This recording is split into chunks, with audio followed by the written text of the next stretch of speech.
Rivers and wetlands dominate the landscape, their waters flowing eastward toward a vast inland sea.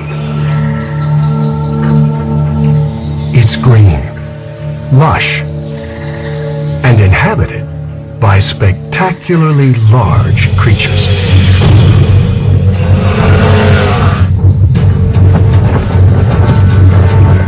It is the end of the Cretaceous period, the pinnacle of dinosaur evolution, when some of our most beloved giant reptiles walked the earth.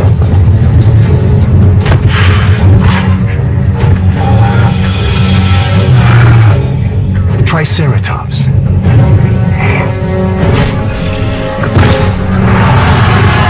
Tyrannosaurus,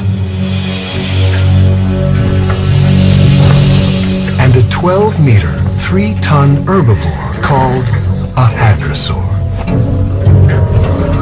It is here where our story begins. Hadrosaurs were the cows of the Cretaceous, munching their days away on vegetation when they weren't running for their lives.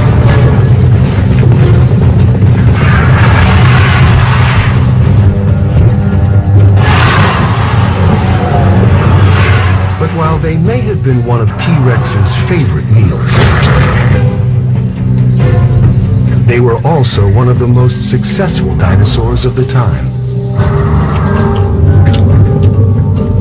More hadrosaur fossils have been found poking out of the earth than most any other dinosaur.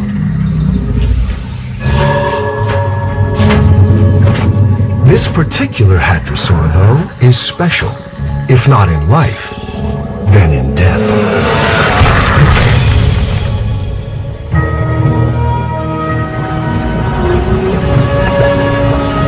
Rather than just fossilized bones and teeth, its skin, tissues, and maybe even organs somehow survived across the eons.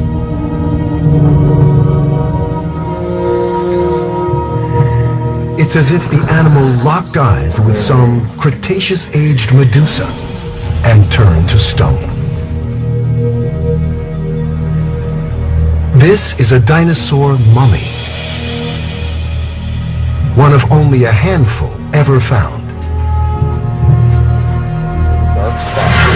To Dr. Phil Manning of the University of Manchester, England, who's been leading the research on the find, it's the opportunity of a lifetime. Dinosaur fossils are usually isolated bones. Occasionally we're very lucky and get a partial skeleton, and exceptional circumstances we get a complete skeleton articulated. That is the absolute 10 out of 10 for a dinosaur.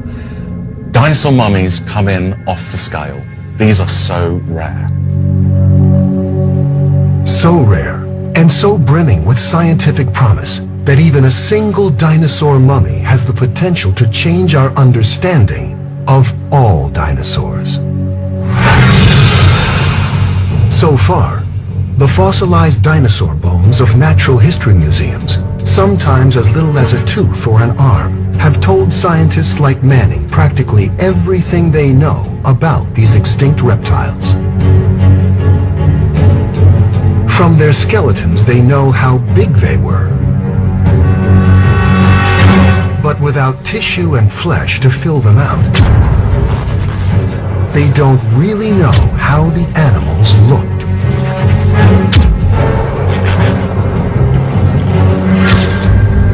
From the size and shape of a dinosaur's leg bones, scientists have estimated how these animals moved.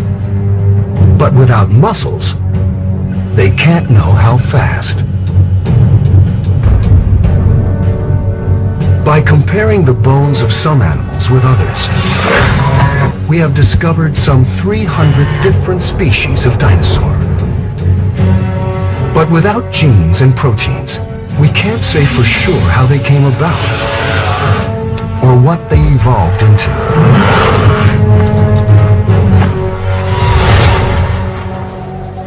A dinosaur mummy, with its tissues frozen in time, will give researchers the chance to investigate, as never before, the real inner workings of these ancient animals, opening a rare window on how they lived.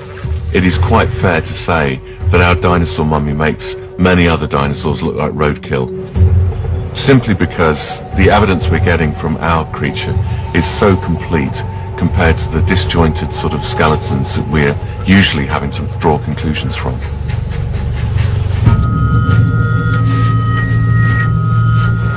With fossilized skin samples, measures of muscle mass, and perhaps even genetic material, our well-preserved dinosaur mummy has kicked off an investigation befitting King Tut, including the largest high-resolution CT scan ever attempted. With a live animal, you can dissect, you can open the body cavity, shove your head in, have a look at the gore. Great! You can't do it when it's been mummified and is made of stone, which ours is.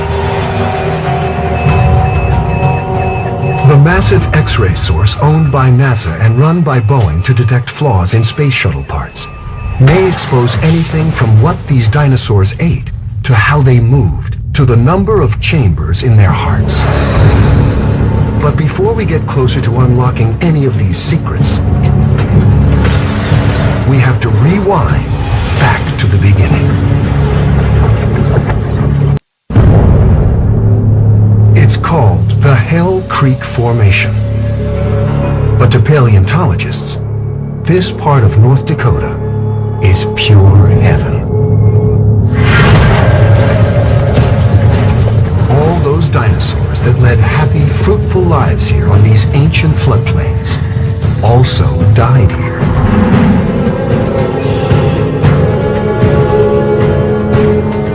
Making Hell Creek a hotbed for fossils. Our dinosaur mummy's 67 million year slumber comes to an end one summer day in 1999, when high school sophomore Tyler Leeson is out on one of his routine prospecting runs. Leeson has walked just about every inch of this land. It's been in his family for decades, and he's been hunting fossils on it since he was practically a toddler. As a teenager, he has already headed 20 dinosaur excavations. Even so, nothing could prepare him for what he finds protruding from that rocky hillside. I followed the bone fragments up the little gully, and I saw 2 spinal bones sticking out of the hill. That's not the unusual part. Well-preserved dinosaur bones are scattered all over Hell Creek. These were different. They were together, they were articulated, so they were in the correct order, as in life.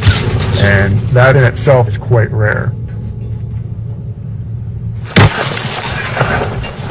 Leeson rounded up his crew and began excavating the site. Removing more and more rocks and dirt, he realized there was a whole lot more to these fossils than just bones. I knocked off a little piece of what I thought was just sandstone, and I looked at it, and it had a weird pattern to it. And so I brought the piece of sandstone back to the lab, and after hours and hours of slowly brushing it, the scales started to appear. Leeson held in his hands the scaly skin of an animal that had been extinct for 65 million years.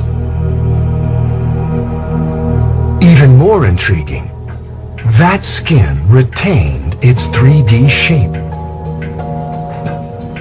The skin hadn't collapsed in around the bone. And at that point, I knew that we had a 3D dinosaur mummy. I was absolutely thrilled.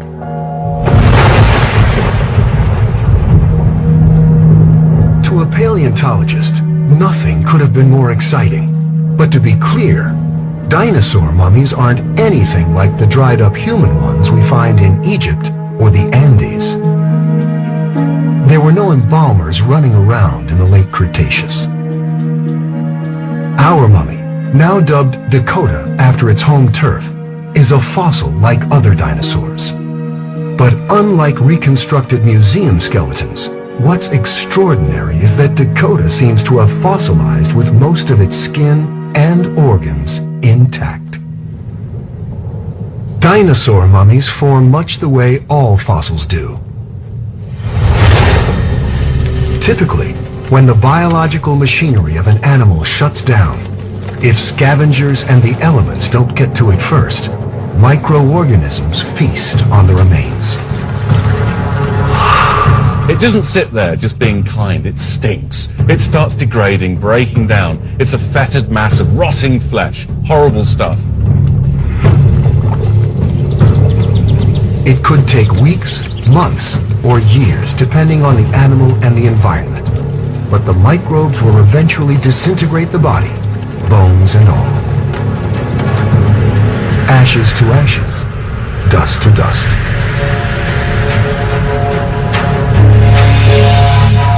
Now, obviously, this isn't the case with fossils. Usually, we find fossils in what's called sedimentary rock. Rock formed out of sediments, things like mud and sand. Things you'd expect to find on a floodplain. Which explains why Hell Creek is so fruitful. In most cases, the animal dies and gets covered over by sediments very quickly, often at the bottom of a lake or river. Underwater, the decaying process slows down, and hard things like bone and teeth get preserved for thousands of years. Enough time for geologic scale forces to take over. Through the eons, sediment piles up, gets heavier and heavier, and tissue gets replaced by mineral. In the end, the fossil that's left has only traces, if any, of the original material. It has the same shape, even texture, but chemically, a fossil is a rock. And so is our dino mummy. This piece is the very first skin fossil that we found out at the mummy site. How Dakota's soft parts survived is still a mystery. Perhaps its skin turned to leather, protecting it before it could decompose. All we can say is that somehow its tissues avoided rotting away long enough to fossilize along with the bones.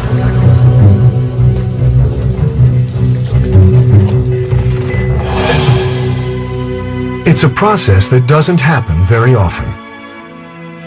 One of the first dino mummies unearthed was in Wyoming in 1908 by famed fossil hunter Charles Sternberg. It also happened to be a hadrosaur.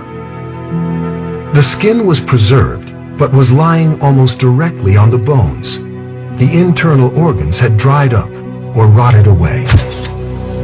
A handful of mummies have been found since, but so far the scientists believe Dakota seems to be one of the most complete.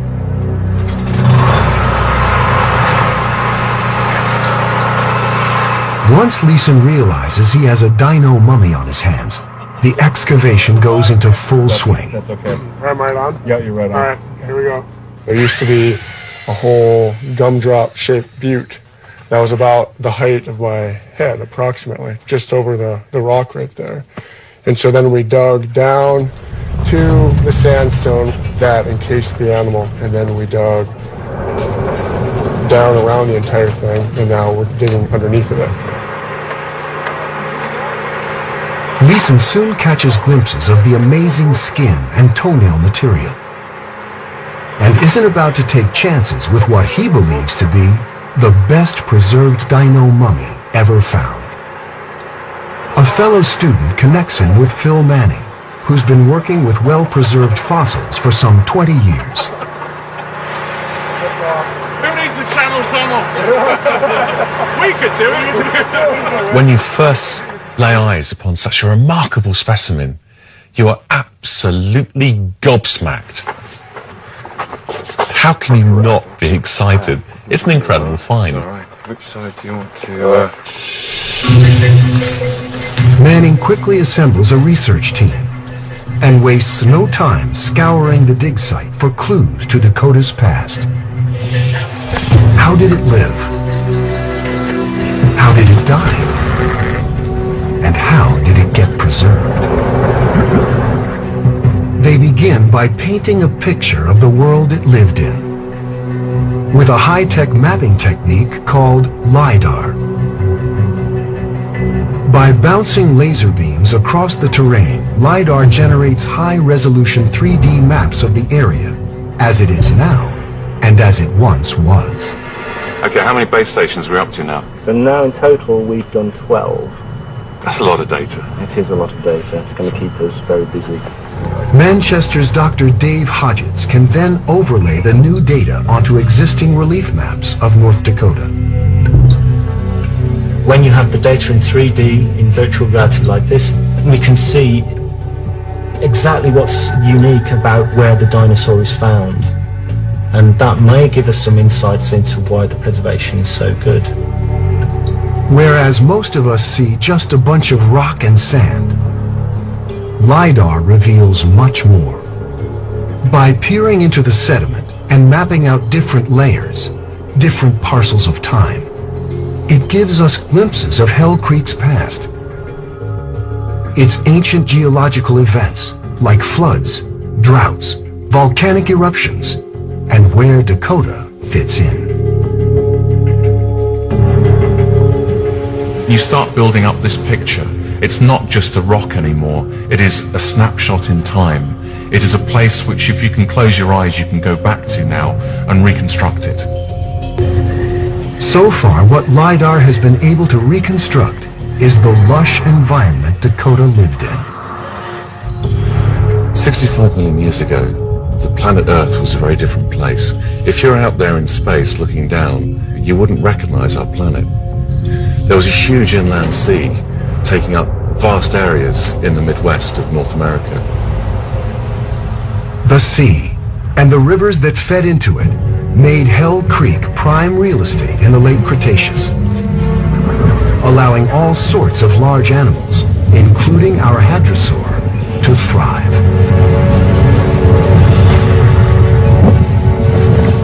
Over the eons, the dinosaurs died off, the rivers dried up, new land formed and eroded away. But we still find traces of that old, wet west. LiDAR indicates a large river cut through this area, within 30 meters of Dakota's final resting place. If it had moved just this 100 feet, it would have completely wiped out our fossil.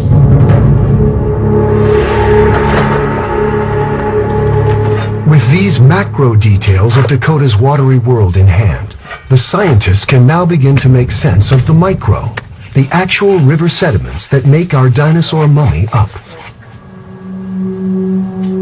Sedimentologist Dr. Joe McQuaker believes Dakota didn't just spend time near water, but under it.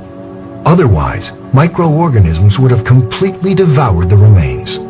That can't have been the case here. We know here that the dinosaur has been replaced by the mineral iron carbonate. Iron carbonate, it turns out, comes from microorganisms too, but from bacteria that live in environments devoid of oxygen, like at the bottom of a river. These bacteria also feast on dead animal, but in much more minute quantities than their air-breathing counterparts. They'd produce the iron carbonate as a byproduct, and over time that mineral would get compressed back into the animal's remains. That's how you preserve this dinosaur. The sediment findings, together with the LiDAR data, establish in remarkable detail the environment the animal died in and what may have happened to it shortly after death. Results that could explain Dakota's remarkable journey and pave the way for bigger and better dino mummies.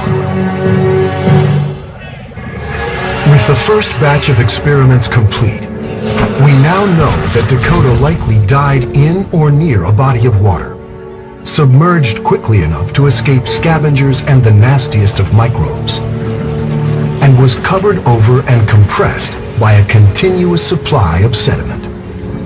It's probably a very rare event, but by understanding that event, keying into the position in the environmental conditions which would have created such a creature, if we can nail that down, this could be a key to unlocking a box full of dinosaur mummies.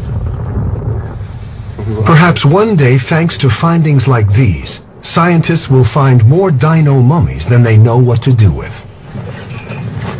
In the meantime, this team anxiously excavates the only one they have. Everything, from how this dinosaur looked to how it moved and evolved, may be hiding in this rock. But before they can unlock any of these secrets, they have to pry their mummy from the ground, wrap it up, and ship it off to their research lab. Okay.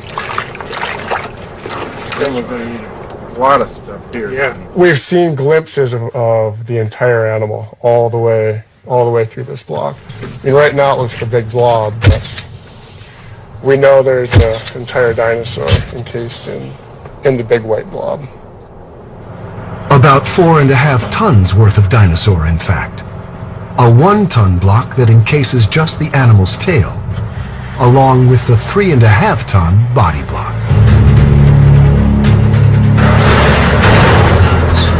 Touchdown. With both of them packed and ready to go, Dakota the Hadrosaur is on the move for the first time in 67 million years.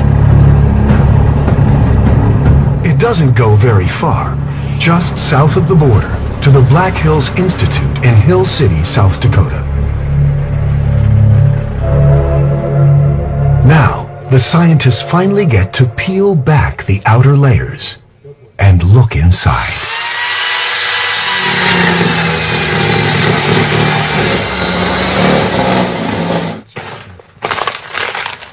To most of us, it's a massive hunk of rock. Yes, it's a dinosaur.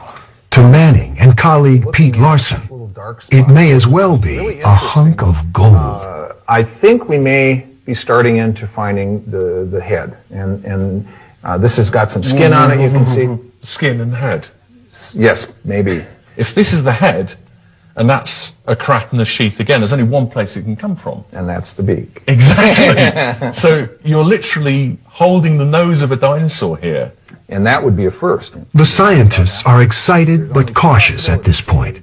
The keratinous sheath they've discovered may also be part of a foot. So we just have to keep working and see what we've got. But we should, if it is, we'd see an eye over here, beautiful cheek right there. This is when the X-ray vision comes in helpful. We need to know what's inside here. Right. I think a CT scan would help us hugely with this specimen. With the CT scan still months ahead, the scientists continue to chisel away the answers the old-fashioned way. A painstakingly slow process on such a well-preserved specimen. You're going down millimeter by millimeter, and we're trying to find the soft tissue before we go through the soft tissue. And so that's particularly challenging. They soon discover that the right side of the dinosaur, that's the exposed side here, isn't as well preserved as they had initially hoped. There is no skin or tissue surrounding the bones in the chest or the base of the back.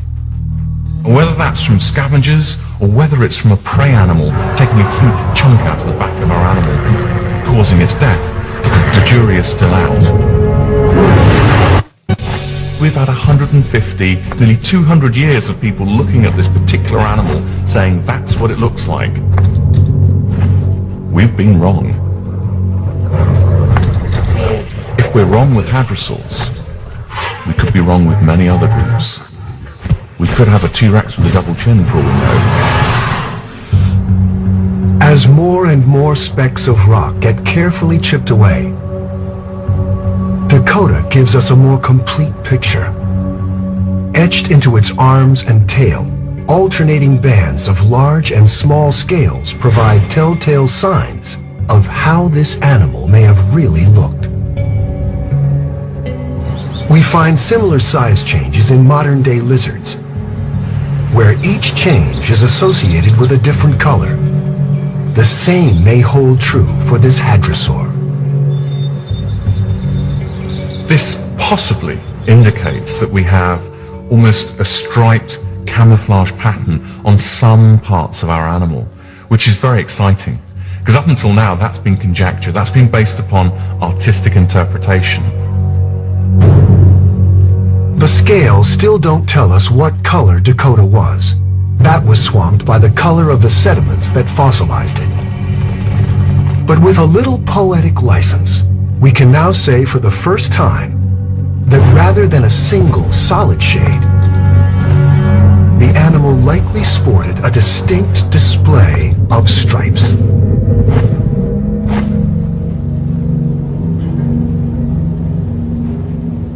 A few more months of chipping reveals a discovery straight out of Hollywood. Delicate little hand. What's happening to the sediment around it? It's a completely different color to the surrounding sediments. Yeah, look at this. It turns out Dakota wasn't alone in this rocky grave throughout the eons. So here's this very strange hand. That is wicked. This is the hand. You can It appears an ancient crocodile crawled or drifted into the dinosaur and fossilized right alongside it.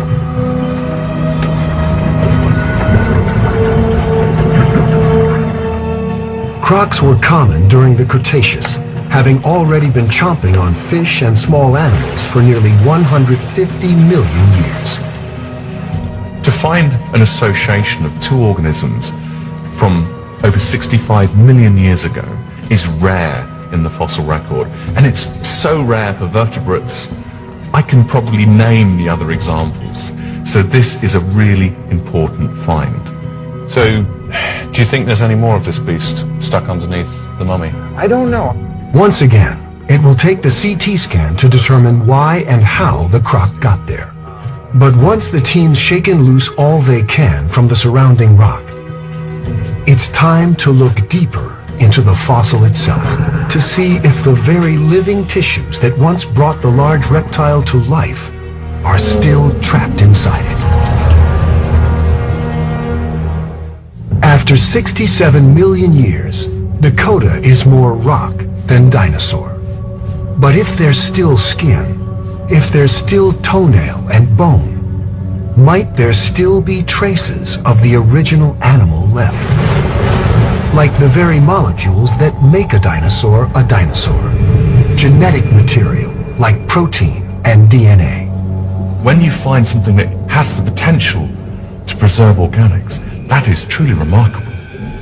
So for the science of paleontology to say it's exciting would be the understatement of the century.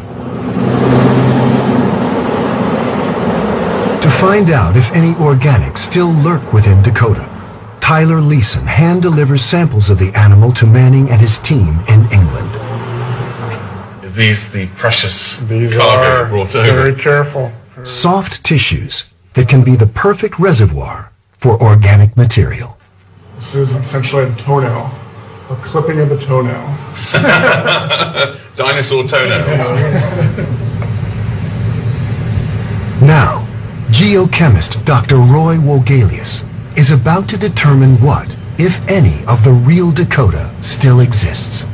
What I propose that we do is that we take some of this relatively precious material and actually dissolve it. How much do you have to dissolve? How much dissolve the mummy? How much of the mummy are you going to dissolve? This is smaller than the dotted part of the semicolon, the quantity that we need. DNA is a long shot at this point. It doesn't survive outside a living organism for more than a few minutes, let alone millions of years. However, DNA encodes for proteins. Proteins are pretty tough, and the proteins of a specific animal can be very, very specialized to that type of animal. Which means researchers can use protein to track a species' ancestors, early reptiles in the case of dinosaurs, or its descendants, like birds. Birds birds are the direct descendants of predatory dinosaurs. If we find an avian protein within a hadrosaur, suddenly it draws them all that more closer to their distant relative, the predatory dinosaurs. Indicating the hadrosaur line of dinosaurs would be much more bird-like than we ever thought. Vogelius is testing for a particularly hardy protein called beta-carotene, which is found in both reptiles and birds. He isolates the protein from a goose feather and blasts it with infrared light to generate its unique fingerprint or spectrum. He then repeats the procedure on the dino mummy samples. You can see that this spectrum from the feather has some similarity to the spectrum that we've taken from the sediments near the dino mummy. A match indicates that some of Dakota's 67-million-year-old genetic building blocks still dwell in the rock.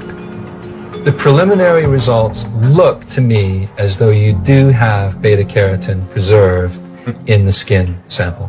Now, that's goosebumps time. That's amazing if that's the case. It's a promising first step. But the team is cautious. They could be detecting only fragments of a once complete protein or contamination from other organisms. To be sure, they send the samples on to a molecular imaging center down the road in Manchester. We are frustratingly close to finding what any paleontologist dreams of finding, and that is original proteins within the organism they're studying.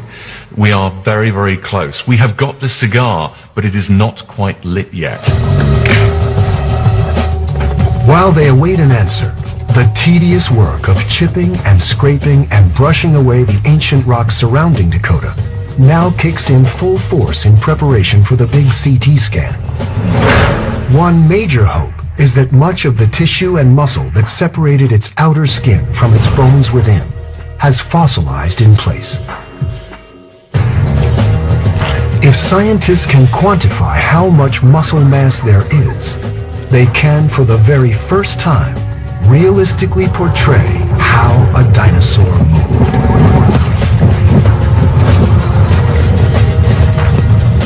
Dinosaurs did not move like birds. Dinosaurs did not move like humans. They moved like dinosaurs. And this will be the first opportunity to show how dinosaurs moved. So, if I The University of Manchester's Dr. Bill Sellers is a locomotion biologist. He spends most of his time designing complex computer models that describe how living creatures get around. He now plans to apply the same techniques to large, extinct animals. It is a problem, but physics hasn't changed. Muscle is exactly as strong as it always was. Bones are very much the same as they always were. Newton still rules. Which means whether an animal is extinct or not, based solely on the size and configuration of its muscles and bones, Sellers' supercomputer can find the quickest way to get the creature from point A to point B. Considering the almost infinite combinations of moves involved in achieving this, it takes a lot of processing power to determine how best to do it, even on a human model. So you start off with a random set, and it's just like a one-year-old learning to walk. You have to make a few mistakes. 100,000 mistakes, in fact, just to get us to learn to take a half a step and fall over. Even that, though, is a step forward. And if we start from there now, then we're that little bit closer to our goal. And what we find is if we repeat this, and this has been repeated 762,000 times, and we get something like this. After a million more attempts, we're skipping along. But eventually the computer takes on a runner's stance and peaks at nearly 29 kilometers per hour. About as fast as a pro football player. An accurate representation of what we can do. The same can be said for other animals. Ostriches, today's fastest bipeds at 72 kilometers per hour. Emus at 48. Horses at over 80. And since the computer's predictions for living animals work well, the scientists expect the same to hold true for extinct ones. All Sellers needs is dinosaur data to feed into his machine. The 3D structure is absolutely key. It's the one bit of the puzzle that we don't have. We know how big they are. What we don't know is how muscly they were. If you have a skinny dinosaur, it's not going to walk as fast or run as fast as a really muscly dinosaur. While Sellers awaits the CT results to finally tell this story in full, he trains his models using estimates of Dakota's muscle mass from modern crocs and birds, and gets skeletal dimensions by laser scanning the bones of another young hadrosaur of similar size. Once again, it be. Considering the almost infinite combinations of moves involved in achieving this, it takes a lot of processing power to determine how best to do it, even on a human model. So you start off with a random set, and it's just like a 1-year-old learning to walk. You have to make a few mistakes. 100,000 mistakes, in fact, just to get us to learn to take a half a step and fall over. Even that, though, is a step forward. And if we start from there now, then we're that little bit closer to our goal. And what we find is if we repeat this, and this has been repeated 762,000 times, and we get something like this. After a million more attempts, we're skipping along. But eventually the computer takes on a runner's stance and peaks at nearly 29 kilometers per hour. About as fast as a pro football player. An accurate representation of what we can do. The same can be said for other animals. Ostriches, today's fastest bipeds, at 72 kilometers per hour. Emus, at 48. Horses, at over 80. And since the computer's predictions for living animals work well, the scientists expect the same to hold true for extinct ones. All Sellers needs is dinosaur data to feed into his machine. The 3D structure is absolutely key. It's the one bit of the puzzle that we don't have. We know how big they are. What we don't know is how muscly they were. If you have a skinny dinosaur, it's not going to walk as fast or run as fast as a really muscly dinosaur. While Sellers awaits the CT results to finally tell this story in full, he trains his models using estimates of Dakota's muscle mass from modern crocs and birds, and gets skeletal dimensions by laser scanning the bones of another young hadrosaur of similar size. Once again, the search begins. There it starts. It puts its legs in a fairly random sort of position, and bingo, it just falls flat on its face. 100,000 cycles later, It's a little bit better, but as you can see, it's going to do a single step, and then it all goes horribly wrong again.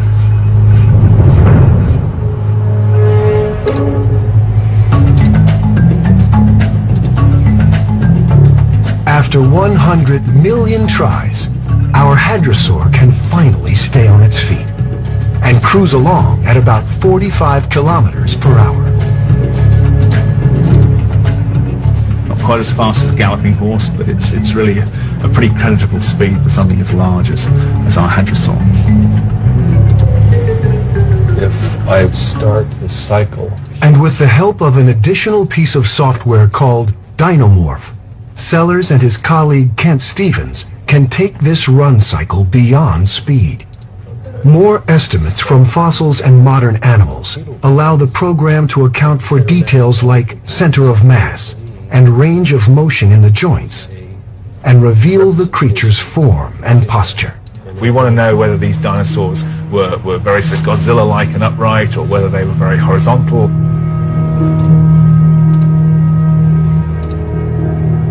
The team has already approximated how Cretaceous creatures like T-Rex and Triceratops moved, based on their skeletons alone.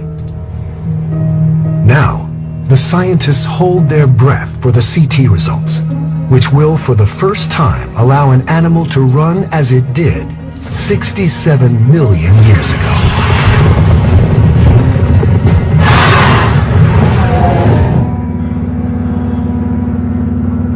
Before our dinosaur mummy can take a single step, all 4.5 tons worth of it sets off on a 2,000-kilometer journey to the enormous CT scanner just north of Los Angeles.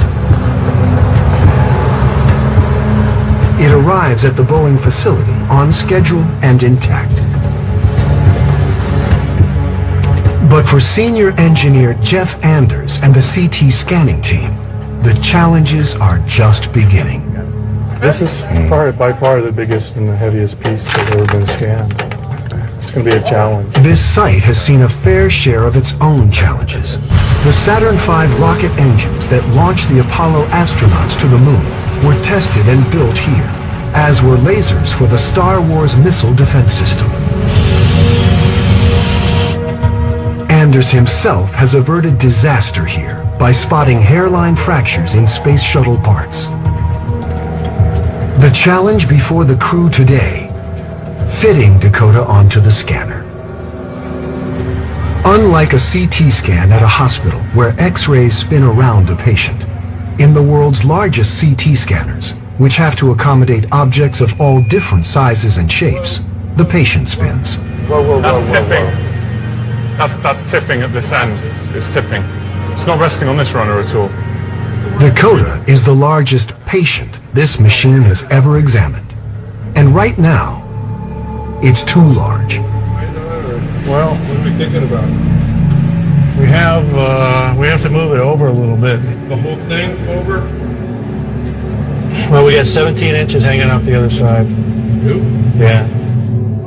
What's worse, even if the team does manage to squeeze it on, Anders isn't convinced his 6 million electron-volt X-ray source is powerful enough to penetrate and image the 3.5-ton body block. So we're talking 4 to 6 hour scans to pull any detail out of this.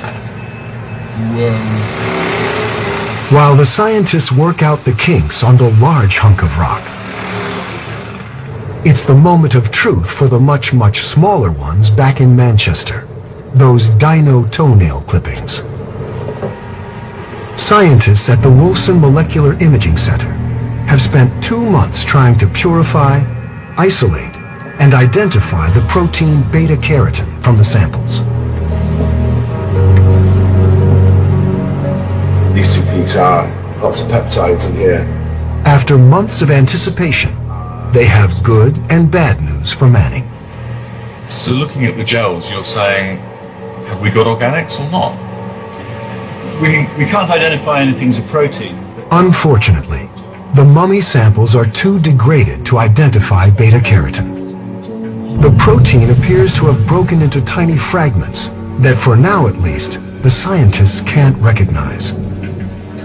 Even fragments, though, offer some promise to Manning. This is the first ever skin envelope organics that have been recovered from an animal which is, what, 67 million years old. I think that's pretty remarkable. Grand plans to redraw the dinosaur family tree will have to wait until the team can find intact proteins to analyze. But the scientists are not giving up hope. We've looked at 3 small grains from a 10,000-pound specimen. The story isn't finished here. Never give up when you're looking for something as elusive as a protein molecule in a dinosaur which is over 65 million years old. Manning's stiff upper lip comes in handy back in California. I don't know. After days of hair-pulling, nail-biting, gut-wrenching engineering, the crew squeezes Dakota's massive body onto the CT scanner. Come on. Come on. Come on, come on. This was measured for this, wasn't it? Now, the concrete door shuts. The X-rays stream. And the mummy finally spins. As it turns, the CT scanner takes millimeter-thin X-rays of the dinosaur from every angle, moving vertically up the block after each rotation. The slices are then stacked together, like a digital deck of cards, offering a three-dimensional cross-section of the patient. That's if the X-rays get through. Nothing this big has ever been scanned before. After the longest hour of Manning's career, the first slice comes in. There's not enough X-rays going through it. It's just really dense. The grainy black screen indicates even the 6 million electron volts emitted by the giant X-ray aren't penetrating the dense rock encasing our mummy. This is just amazing. I've never seen anything this dense. There is something in it. As the team tries blasting through the rock with more and more X-rays, what was initially meant to take a few days stretches to weeks and months, time afforded thanks to Boeing's goodwill. While they haven't given up hope, after 4 months, many of Dakota's secrets, its gender, its internal organs, its skull, the crocodile that fossilized alongside it, remain impervious to the X-rays. But not all of its secrets. The CT scanner may be no match for the mummy's 3.5-ton body, but it easily slices through the more petite 1-ton tail. It's missing. And results here don't disappoint. You're right. Oh, that's a relief. Yeah. We have got the whole tail. Oh, that's good. Immediately obvious, the spacing of the dinosaur's vertebra. This is the first time we've been able to actually quantify where the skin is relative to the bones. And you can actually zoom in and even start measuring the distances between each individual vertebrae to the next vertebra and the next. Most museum skeletons have these bones stacked tightly against each other. The soft tissue in the Dakota scans seem to indicate they should be set about 1 centimeter apart. Dinosaurs may be longer than we previously thought. You could stick a meter on every dinosaur in the world. Imagine stick At least. stick a bit more on the big ones. Absolutely. Even more exciting, the tail scan finally provides some of the muscle data Manning and Sellers so desperately need to get our hadrosaur up and running. A first in dinosaur locomotion. So we know there's a skin here, and you can track it through to the skin envelope here. That's enormous, isn't it? It's really deep. Look at the depth. I know. And that's where you've got your huge muscle group for the tails. It's muscles in the tail that power the hind legs and act as a dinosaur's main engine. The CT scan confirms Dakota's was more inflated than anyone ever expected. We're going to have to rejig things to take account of that. With a little number crunching and 10 million learning cycles on Sellers' supercomputer, this is how Dakota moved. Up on 2 legs, head parallel to the ground, and approaching top speeds of some 45 kilometers per hour, this was no cow. This is our emu. This is our ostrich. This is our human. This is Allosaurus. This is T-Rex. And there is our hadrosaur. The data suggests that in a full-on race, it would run 16 kilometers per hour faster than the fastest T-Rex.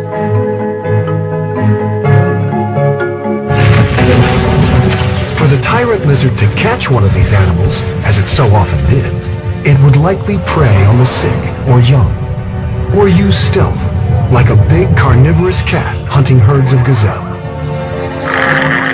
You got to remember, if this thing is being chased by T-Rex, it's running for its life, whereas T-Rex is just running for dinner.